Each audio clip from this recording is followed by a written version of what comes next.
नमस्कार। आप सभी का स्वागत है हमारे चैनल रंजना की कहानियों पर। लीजिए सुनिए मुंशी प्रेमचंद की लिखी हुई कहानी मुफ्त का यश।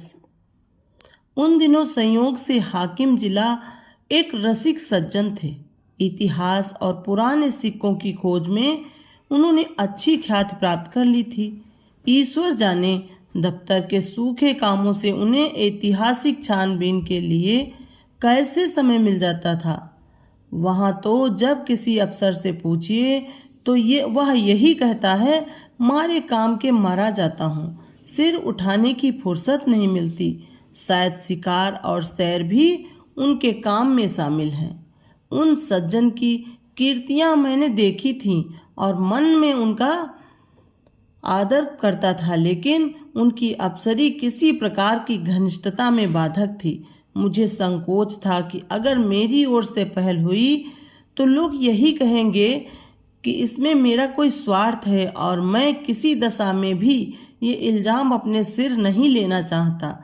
मैं तो हुक्काम की दावतों और सार्वजनिक उत्सवों में न्योता देने का भी विरोधी हूँ, और जब कभी सुनता हूँ कि किसी अफसर को किसी आम जलसे का सभापति बनाया गया या कोई स्कूल औषधालय या विधवा आश्रम किसी गवर्नर के नाम से खोला गया, तो अपने देश बंधुओं की दास मनोवृत्ति पर घंटों अफसोस करता हूँ।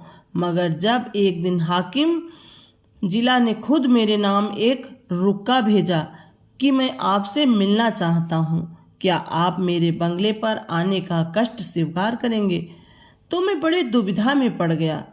क्या जवाब दूँ? अपने दो एक मित्रों से सलाह ली।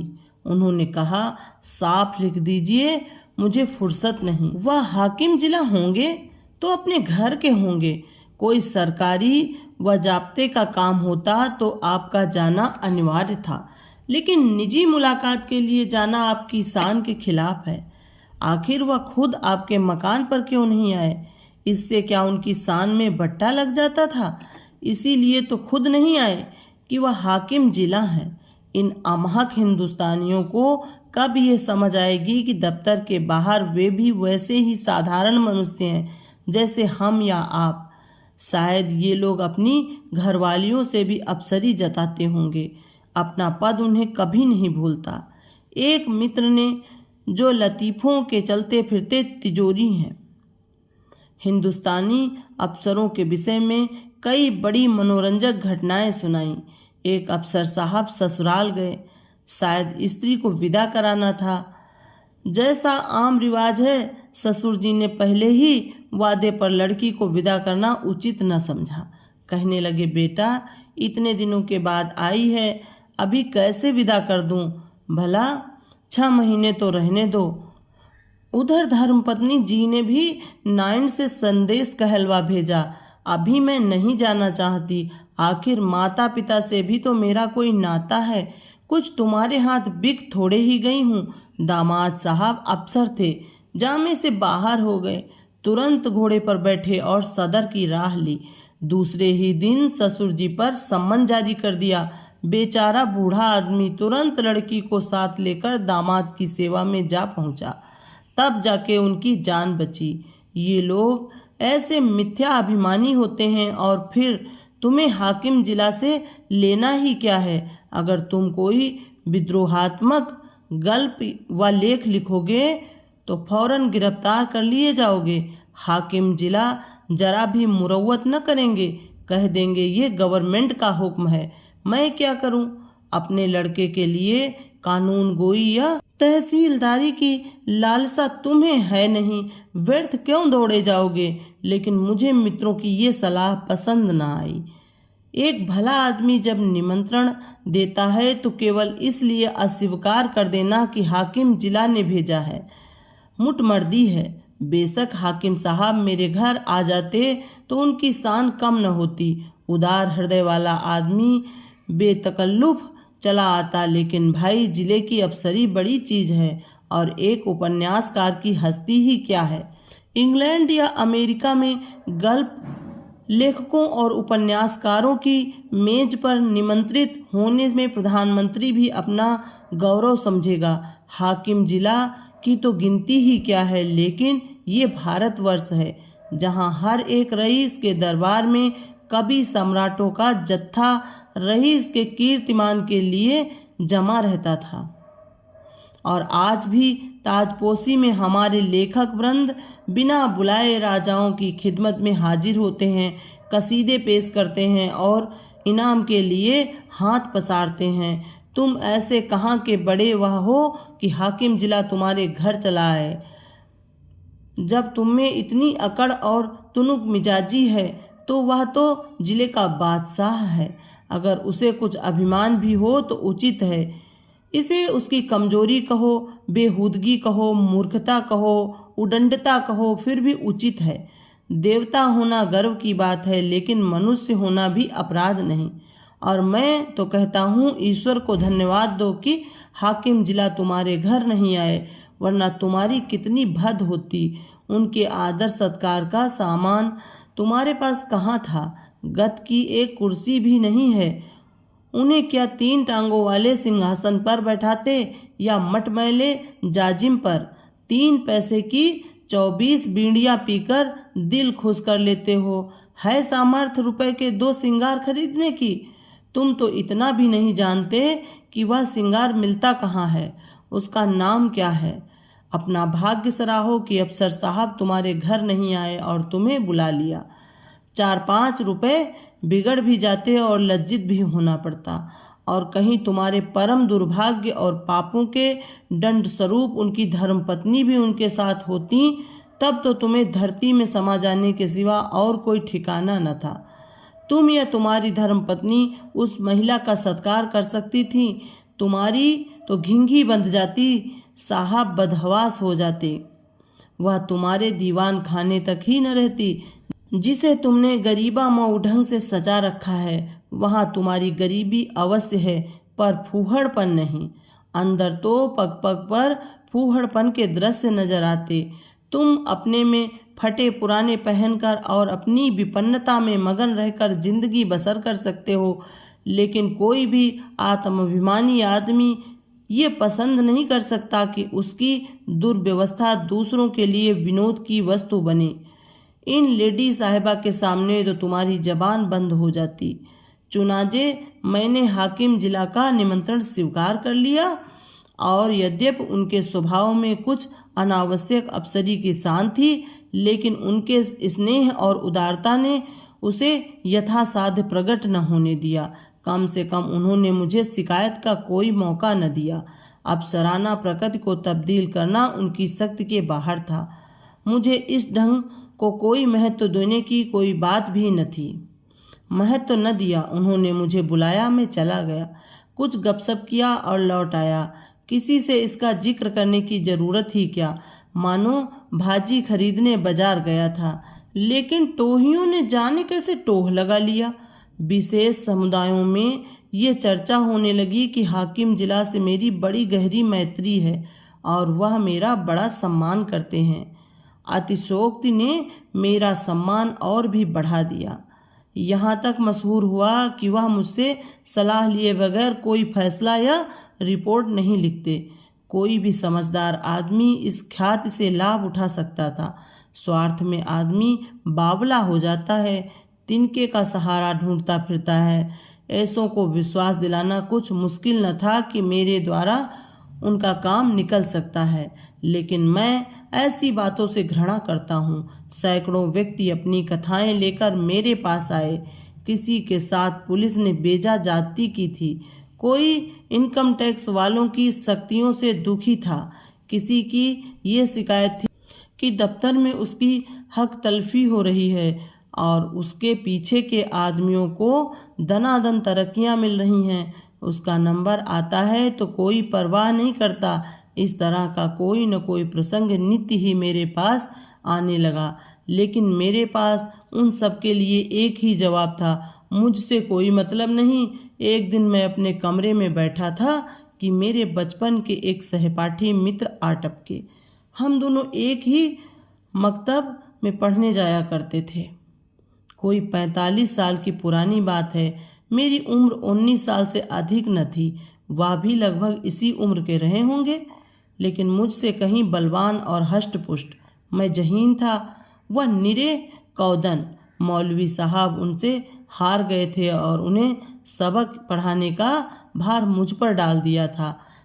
अपने से दुगने व्यक्ति को पढ़ाना मैं अपने लिए गौरव की बात समझता था और खूब मन लगाकर पढ़ाता। फल यह हुआ कि मौलवी साहब की छड़ी जहाँ असफल रही वहाँ मेरा प्रेम सफल हो गया। बलदेव चल निकला, खालिक बारी तक जा पहुँचा, मगर इस बीच में मौलवी साहब का स्वर्गवास हो गया और वह शाखा टूट गई। उनके छात्र भी इधर उधर हो गए। तब से बलदेव को केवल मैंने 2-3 बार रास्ते में देखा। मैं अब भी वही सीकिया पहलवान हूँ और वह अब भी वही भीमकाय। राम राम हुई, क्षेम कुशल पूछा और अपनी अपनी राह चले। ये मैंने उनसे हाथ मिलाते हुए कहा, आओ भाई बलदेव, मजे में तो हो, कैसे याद किया, क्या करते हो आजकल? बलदेव ने व्यथित कंठ से कहा, जिंदगी के दिन पूरे कर रहे हैं भाई, और क्या। तुमसे मिलने की बहुत दिनों से इच्छा थी। याद करो वह मकतब वाली बात, जब तुम मुझे पढ़ाया करते थे। तुम्हारी बदौलत 4 अक्षर पढ़ गया और अपनी जमींदारी का काम संभाल लेता हूँ, नहीं तो मूर्ख ही बना रहता। तुम मेरे गुरु हो भाई, सच कहता हूँ, मुझ जैसे गधों को पढ़ाना तुम्हारा ही काम था। न जाने क्या बात थी कि मौलवी साहब से सबक पढ़कर अपनी जगह पर आया नहीं कि बिल्कुल साफ। तुम जो पढ़ाते थे वह बिना याद किए ही याद हो जाता था। तुम तब भी बड़े जहीन थे, ये कहकर उन्होंने मुझे सगर्व नेत्रों से देखा। मैं बचपन के साथियों को देखकर फूल उठता हूँ।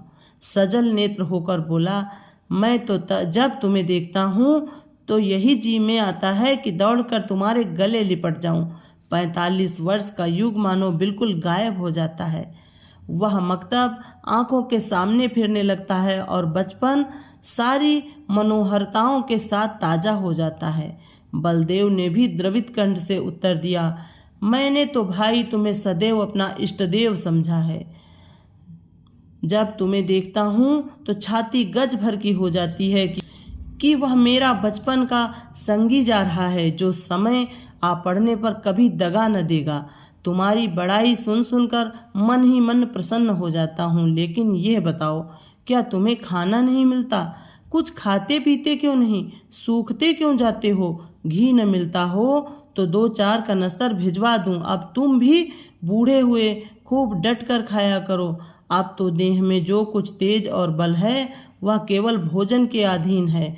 मैं तो अब भी शेर भर दूध और पाव भर घी उड़ाए जाता हूँ। इधर थोड़ा मक्खन भी खाने लगा हूँ। जिंदगी भर बाल बच्चों के लिए मर मिटे। अब कोई यह नहीं पूछता कि तुम्हारी तबीयत कैसी है। अगर आज कंधा डाल दूँ तो कोई एक लोटे पानी को न पूछे। इसीलिए खूब खाता हूँ और सबसे ज़्यादा काम करता हूँ। घर पर अपना रौब बना हुआ है। वही जो तुम्हारा जेठा लड़का है, उस पर पुलिस ने एक झूठा मुकदमा चला दिया है। जवानी के मद में किसी को कुछ समझता नहीं है भी अच्छा खासा पहलवान। दरोगा जी से एक बार कुछ कहा सुनी हो गई, तब से घात में लगे हुए थे। इधर गांव में एक डाका पड़ गया। दरोगा जी ने तहकीकात में उसे भी फंसा लिया। आज 1 सप्ताह से हिरासत में है। मुकदमा मोहम्मद खलील डिप्टी के इजलास में है और मोहम्मद खलील और दरोगा जी से दांत काटी रोटी है। अवश्य सजा हो जाएगी। अब तुम ही बचाओ तो उसकी जान बच सकती है, और कोई आशा नहीं। सजा तो जो होगी वह होगी, इज्जत भी खाक में मिल जाएगी। तुम जाकर हाकिम जिला से इतना कह दो कि मुकदमा झूठा है, आप खुद चलकर तहकीकात कर लें। बस देखो भाई, बचपन के साथी हो, नहीं न करना। जानता हूँ तुम इन मामलों में नहीं पढ़ते और तुम्हारे जैसे आदमी को पढ़ना भी न चाहिए। तुम प्रजा की लड़ाई लड़ने वाले जीव हो। तुम्हें सरकार के आदमियों से मेल जोल बढ़ाना उचित नहीं तो जनता की नज़रों से गिर जाओगे। लेकिन ये घर का मामला है। इतना समझ लो कि मामला बिल्कुल झूठ न होता तो मैं कभी तुम्हारे पास न आता। लड़के की माँ रो रो कर जान दिए डालती है। बहू ने दाना पानी छोड़ रखा है। 7 दिन से घर में चूल्हा नहीं जला। मैं तो थोड़ा सा दूध पी लेता हूँ, लेकिन दोनों सास बहू तो निराहार पड़ी हुई हैं। अगर बच्चा को सजा हो गई तो दोनों मर जाएंगी। मैंने यही कहकर उन्हें ढांढस दिया है कि जब तक हमारा छोटा भाई सलामत है, कोई हमारा बाल बांका नहीं कर सकता।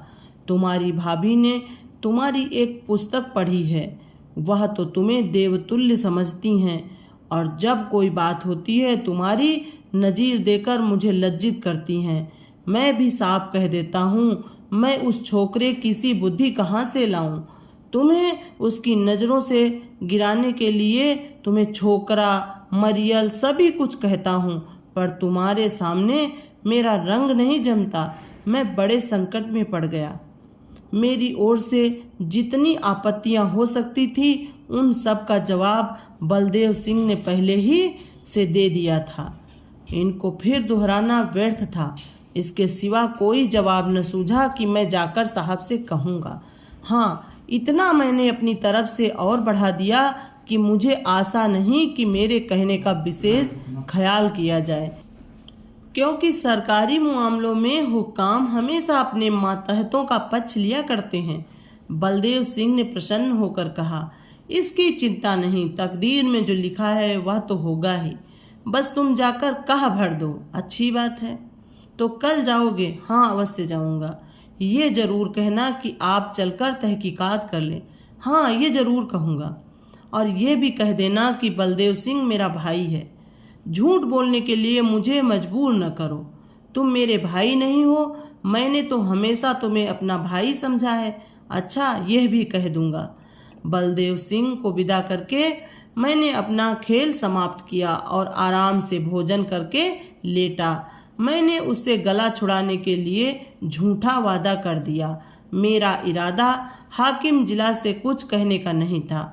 मैंने पेशबंदी के तौर पर पहले ही जता दिया था कि हुक्काम आम तौर पर पुलिस के मामलों में दखल नहीं देते, इसलिए सजा हो भी गई तो मुझे ये कहने की काफ़ी गुंजाइश थी कि साहब ने मेरी बात स्वीकार नहीं की।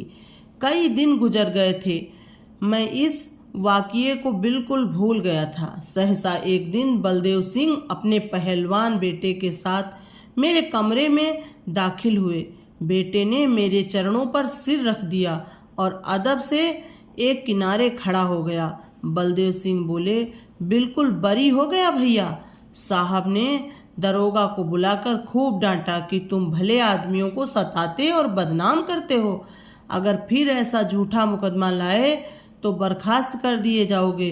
दरोगा जी बहुत झेपे। मैंने उन्हें झुककर सलाम किया। बचा पर घड़ों पानी पड़ गया। ये तुम्हारी सिफारिश का चमत्कार है भाईजान। अगर तुमने मदद न की होती तो हम तबाह हो गए थे। ये समझ लो कि तुमने 4 प्राणियों की जान बचा ली। मैं तुम्हारे पास बहुत डरते डरते आया था। लोगों ने कहा था उसके पास नाहक जाते हो, वह बड़ा बेमुरव्वत आदमी है, उसकी जात से किसी का उपकार नहीं हो सकता। आदमी वह है जो दूसरों का हित करे। वह क्या आदमी है जो किसी की कुछ सुने ही नहीं। लेकिन भाईजान, मैंने किसी की बात न मानी। मेरे दिल में मेरा राम बैठा कह रहा था, तुम चाहे कितने ही रूखे और बेलाग हो, लेकिन मुझ पर अवश्य दया करोगे। यह कहकर बलदेव ने अपने बेटे को इशारा किया। वह बाहर गया और एक बड़ा सा गट्ठर उठा लाया जिसमें भांति भांति की देहाती सौगातें बंधी हुई थी। हालांकि मैं बराबर कहे जाता था, तुम ये चीज़ें नाहक लाए, इनकी क्या ज़रूरत थी, कितने गंवार हो, आखिर तो ठहरे देहाती। मैंने कुछ नहीं कहा। मैं तो साहब के पास गया भी नहीं, लेकिन कौन सुनता है।